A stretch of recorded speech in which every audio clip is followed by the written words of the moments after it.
Halo semuanya, apa kabar? Semoga kalian semua selalu diberikan kesehatan agar tetap semangat dalam belajar. Pada video kita kali ini, kita akan belajar tentang penerapan dari rumus aturan kosinus. Jadi, jangan sampai di-skip videonya.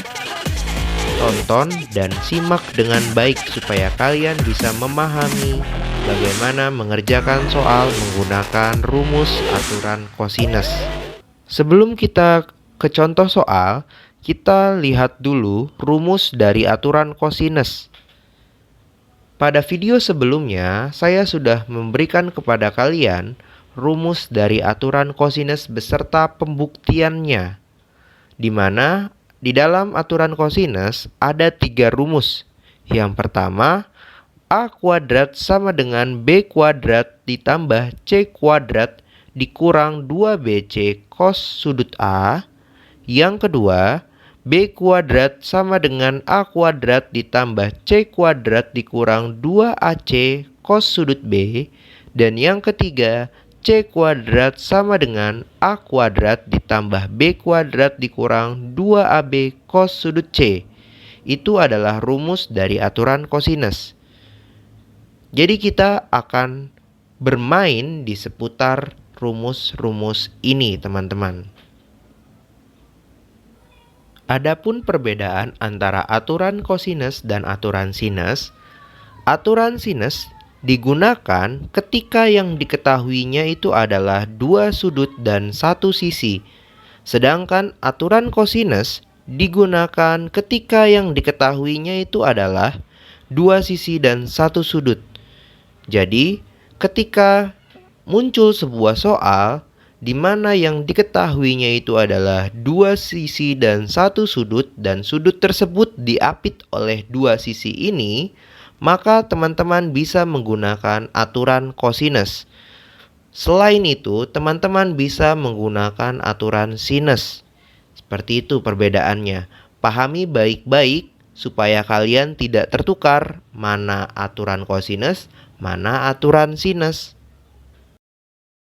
Sekarang, mari kita lihat contoh soal dari aturan kosinus. Semoga kalian semua dapat memahami video ini. Semangat! Soal nomor 1. Segitiga ABC digambarkan sebagai berikut. Panjang sisi AB-nya adalah 6 cm, panjang sisi AC adalah 420 derajat. Yang ditanya adalah panjang sisi BC, yang ini. Nah, berdasarkan hal yang diketahui ini, kita bisa menggunakan aturan kosinus. Kenapa? Karena yang diketahuinya adalah dua sisi dan satu sudut. Berarti kita bisa tulis BC kuadrat sama dengan AB kuadrat ditambah AC kuadrat dikali AC dikali kosinus sudut A. Kita masukkan angka-angkanya. AB kuadrat 6 kuadrat ditambah AC kuadrat itu 4 kuadrat dikurang 2 kali 6 kali sama dengan 36 ditambah 16 dikurang 48 dikali. Nah, ada cos 120 teman-teman. Kita cari dulu nilai cos 120. Cos 120 berada di kuadran berapa? Ya, betul. Itu ada di kuadran 2. Kuadran 2 berarti nilai cos adalah negatif. Kita tulis cos 120 sama dengan negatif cos 180 dikurang 160 atau negatif setengah. Oke, jadi nilai cos. Nah, kita lanjutkan. 3. Nah, ini bisa kita coret. Min kali min plus 48 dibagi 2, 24 adalah 76. Ini baru BC kuadrat. Maka dari 76. Berapa akar 76? Akar 4 dikali 19. Atau 2 akar 19. Nah, jadi panjang si BC adalah 2 akar 19 cm. Nah, seperti itu ya teman-teman pembahasannya. Sekarang kita lihat soal nomor 2. Diketahui segi 60 derajat. Tentukan panjang sisi A. Oke, kita gambarkan dulu ya segitiganya. C. Panjang sisi B berarti yang ini. Panjang sisi C 360. Nah, aturan kosinus ditambah D dikali cos sudut A. B kuadrat 2 kali 2 kali 3 A kuadrat sama dengan 4 ditambah 9 dikurang 12 dikali setengah. Cos 60 itu setengah. Ingat-ingat ya. A kuadrat sama dengan 4 tambah 9 itu 13 dikurang. Nah, ini bisa kita coret. Ini 6. Maka panjang A kuadrat adalah 13 kurang 6, 7. Jadi, A sama dengan akar 7 cm. Nah, itu soal nomor 2. Lanjut ke soal nomor 3. Nah, di soal nomor 3 ini adalah soal cerita. Perhatikan gambar segitiga berikut ini. Nah, ini adalah ilustrasinya. Jadi ada sebuah terowongan, titik A dan titik C adalah titik ujung dari terowongan tersebut. Jika dilihat dari titik B, lihat dari sini. A-nya adalah 60 derajat, dari sini 60 derajat. Berarti di sini 2x. Dan BC adalah 3x per 2 meter, berarti sini terowongan, berarti sini. Nah, kalau kita lihat teman-teman, yang diketahuinya itu adalah 2 sisi dan 1 sudut. Berarti ini bisa kita selesaikan menggunakan aturan kosinus. Di mana berarti AC kuadrat sama dengan BC kuadrat dikurang 2AB cos B. Kita masukkan angka-angkanya. AB itu adalah 2X. Saya kasih kurung biar kalian paham. Kalau yang dikuadratkannya itu adalah 2X. Bukan hanya X saja yang dikuadratkan. Ditambah 3X per 2 kuadrat. 3X per 2 dikali cos 60 sama dengan 9 kuadrat dari 3x dikurang kuadrat dikali cos 60 itu adalah setengah. Nah, ini bisa kita selesaikan. Saya ditambah 9 ini bisa kita coret. 3 di sini kita bisa menyelesaikan ini menggunakan penjumlahan atau pengurangan pecahan dengan cara berpenyebut 4. Oke, caranya sudah kalian pelajari di SD bagaimana. Di sini saya sedikit mengingat ini menjadi pecahan berpenyebut 4 cukup dengan mengalikannya dengan 4. Maka hasilnya adalah saya tulis di sini ya, 16x kuadrat per 4 per 4. Nah, setelah ini kalian kuadrat per 4. Akar kuadrat per 4. Ini bisa kita sederhanakan, hasilnya adalah x per 2 akar 13. Kenapa bisa kayak gitu? X kuadrat per 4 bisa kita keluarkan dari akar ini karena bisa kita sederhanakan. X kuadrat ditarik akarnya, maka hasilnya X. Sedangkan 13 itu tidak ada. Jadi saya tulis akar 13 saja cukup. Nah, jadi bisa kita tulis kesimpulannya, panjang terowongan itu adalah X per 2 akar 13 meter. Nah, jadi untuk mengerjakannya kita bisa menggunakan aturan kosinus seperti itu. Nomor 4. Nah, ini ada segi 4, teman-teman. Bukan segitiga lagi. Segi 4 yang terdiri dari 2 buah segitiga. Namanya adalah segitiga BAU dan segitiga AKU. Segi 4-nya adalah segi 4 BAKU. Masing-masing sudah ada nilainya. Yang ditanyanya adalah ini. Oke, untuk mencari panjang BU, otomatis kita harus tahu dulu panjang AU. Kenapa? Karena kita bisa mencari panjang BU dengan menggunakan aturan kosinus.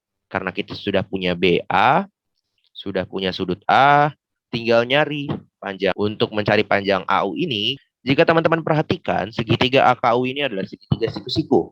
Konsep teorema Pitagoras, kita bisa mencari panjang AU. Dengan cara AU kuadrat sama dengan AK kuadrat ditambah KU kuadrat sama dengan 16 ditambah 9 sama dengan 25 atau 5. Nah, dapat nih di sini. Panjang AU-nya adalah 5 cm. Setelah kita mencari panjang AU, yaitu 5, kita bisa cari panjang BU menggunakan aturan kosinus. BU kuadrat sama dengan AU kuadrat ditambah AB kuadrat dikurang 2 kali AU cos A. AU tadi udah kita hitung, 5 kuadrat ditambah AB udah diketahui, 4 akar 2 kuadrat per 2 dikali cos 45. Kita hitung, 25 ditambah 4 akar 2 dikuadratkan. 4 kuadrat itu 16, akar 2 dikuadratkan adalah 2. 16 kali 2, 32. Dikurang 2 kali 5, 10. 10 kali 4, 40. 40 akar 2. Dikali cos 45 itu adalah setengah akar 2. Nah, kita hitung selanjutnya. 40 akar 2 dikali setengah akar 2. Ini setengahnya bisa coret dengan 40. 20. 20 akar 2 kali akar 2. Akar 2 kali akar 2 adalah 2. 20 kali 2 itu adalah 40. Maka panjang BU kuadrat adalah 17. Jadi BU sama dengan akar dari 17 cm. Nah, dapat panjang sisi BU adalah akar 17 cm. Seperti itu ya teman-teman ya. Semoga kalian bisa paham. Disimak dengan baik penjelasannya. Next, soal terakhir. Soal nomor 5. Diketahui segitiga PQR dengan panjang sisi PQ adalah 8, PR adalah 4 akar 3, dan QR adalah 4. Tentukan besar sudut Q. Nah, sekarang kita cari besar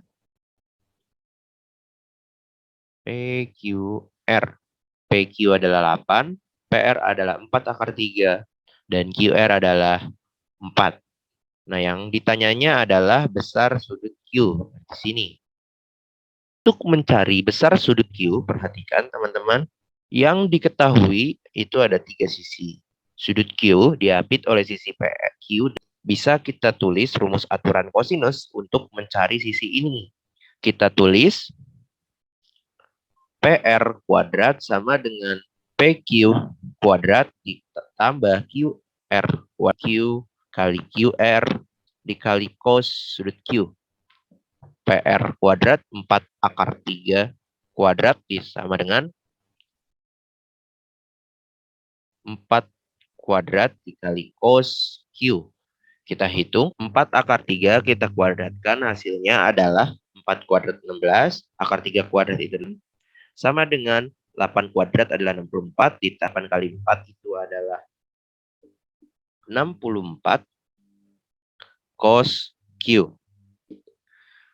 48 sama dengan 64 tambah 16, 80 dikurang 64 cos Q.